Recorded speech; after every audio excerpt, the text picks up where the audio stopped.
One of the things LinkedIn is good at is making everyone play nice.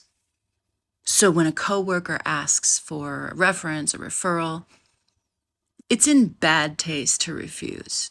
Word gets around. You don't want that.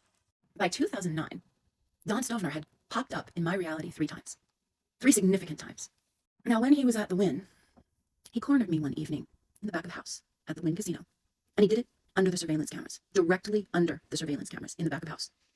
Now, being directly under a surveillance camera means the person monitoring gets clear video and clear audio.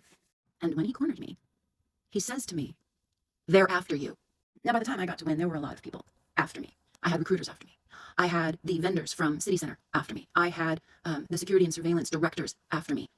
There was a lot that went down at MGM Mirage when I was laid off. And one of those things was my laptop computer was handed over to the HR department, and then it disappeared, and it had all of security and surveillance capital projects, City Center projects, you name it. If it had to do with security and surveillance and technology interface, it was on that laptop, and it disappeared.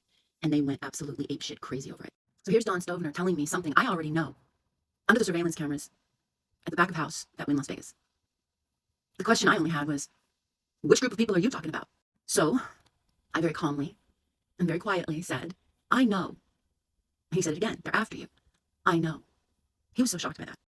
By the time June, July 2009 rolls around, Don Stovner has to come up with a story as to why he's suddenly being so nice to me. Why he wants to be my friend. So I let him. Let's see what's going on. Let's see who's driving that car he's riding in. And by August of 2009, I let it ride. I literally let it ride. And that's when I found out that Don Stovner had information about the 33rd Aircraft Maintenance Unit at Shaw Air Force Base, 1987, 88, and 89. He didn't have any records. He had flight line gossip. And what was interesting, it was gossip about other men in my unit, events that I witnessed, that I saw. It was not about me. It was about the people in my unit.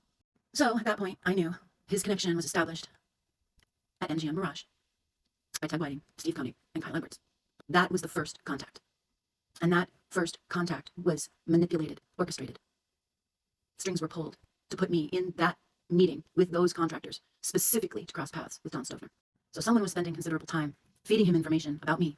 And for whatever reason, he had a liability of some sort that he had no choice but to play along. And I let him. I played so dirty. And I really had to dive into that one to find out what he knew, where he was getting his information, where the source was. And it all went back to the FBI. Every time it went back to the FBI Western Regional offices. And by 2011, I had tracked it to both Las Vegas and Phoenix, Arizona area. So both states, both FBI offices. So we got a bone to pick, baby. A big, big bone.